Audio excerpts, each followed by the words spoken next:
Welcome to the Green Building Show, where we investigate green design and building trends throughout Australia.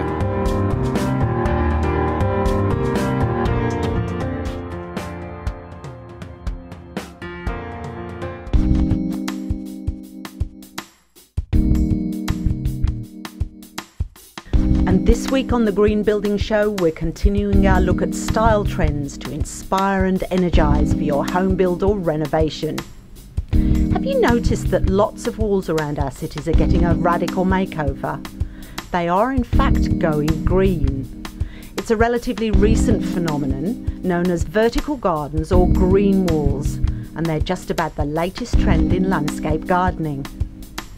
Okay, it's my impression that vertical gardens have been springing up all over the place. Is that actually true? Yeah, the last 12 months have been extremely busy and we've been building lots and lots of green walls. We started in 2005 and back then I was explaining to people what a green wall was, but now everybody knows what a green wall is, a vertical garden. So in 2005, you must have seen something really special because you've built a business on this. What was it then? Well, I was a landscaper and my wife is French-Australian and we'd go back to France every few years and I saw some green walls in Paris and I thought this is the future of gardening for cities. And I saw this green wall by Patrick Blanc at a hotel called the Hotel Pershing and it was just off the Champs-Elysees and you walk in off the smoggy main road and into this courtyard with this green wall that goes up 13 stories and it smells like you're in a rainforest. It was just really breathtaking. So I decided that was an area a niche area to go into, and we started doing some small green walls here and there and built the first indoor green wall in the country in 2005, and now it's turned into a solid business. They're very beautiful, and we're here at the Four Seasons Hotel. Talk me through this one. This is one of your projects. I was approached by an indoor plant hire company who has the contract for this building, and the pool area was getting a facelift, and basically the pool area hadn't changed for 30 years, and so we put a quote for a green wall across the back wall where they'd been growing climbers, which hadn't been doing a very good job. And we put in 45 square metres of green wall. Took us 3 days. It's connected to a fertigation system, which is fertiliser injected into the irrigation lines, and it has a web-based irrigation controller so that we can change the watering settings anytime, and we get alerts if someone has turned off the water or if there's a leak and there's a high flow rate. So wherever I am in the world, I can get an email to my phone and I'll know within 15 minutes that someone's turned off the water and send someone out to go and fix it. So tell me about that one in particular in terms of the little microclimate, because it gets quite a lot of full sun, doesn't it? It does. It's in quite an exposed position and it gets a lot of wind swirling around because the city is there's wind tunnels and lots of air moving around. So drying out from wind is one thing, and being in full sun in quite an exposed area means we've got to choose the right plants for that microclimate.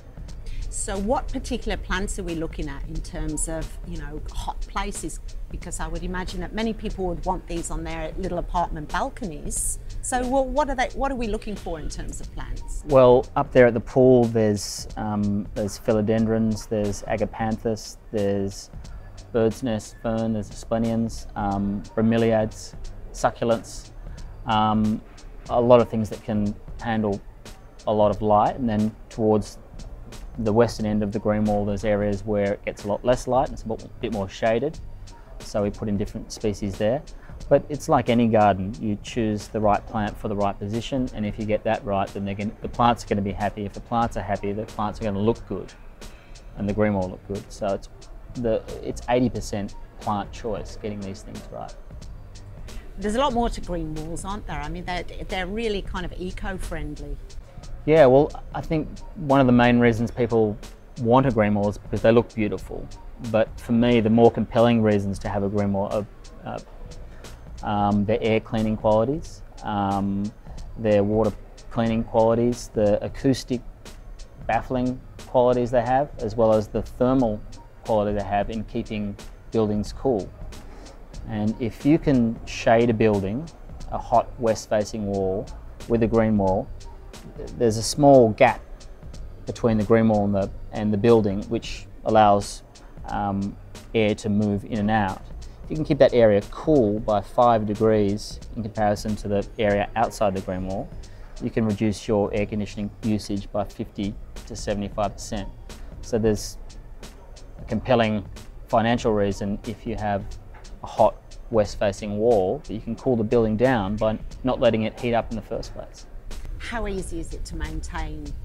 It's pretty easy to maintain. The hardest part about maintaining green walls is when they're elevated off the ground and you need to use industrial ropes access to get to the plants to maintain them. But if it's in a domestic situation where you can stand on the ground and reach up to the top row, or get on a ladder and reach up to the top row, it's as simple as trimming dead leaves, or if a plant dies, to clip out a pot and replace a pot with a plant in it. So the hardest part is actually planting a new plant into a pot, and that's quite easy. If you can pot a plant, you can build a green wall. It sounds pretty easy to maintain, but there's some nice things coming up, isn't there, in terms of using technology to make it really dead simple? Look, an automatic watering system can be as simple as a tap timer with a battery that lasts for 12 months, that it waters it for, say, this green wall and most of our other green walls for only 4 minutes a day. So you're looking at about a litre of water per square metre per day. That is really set and forget.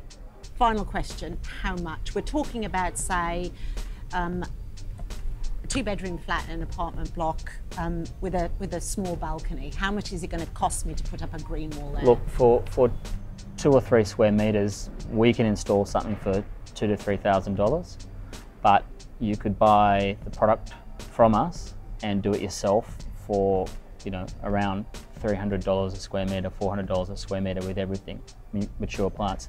The main cost is the plant. You can buy a plant for $1, or you can buy a plant for $10.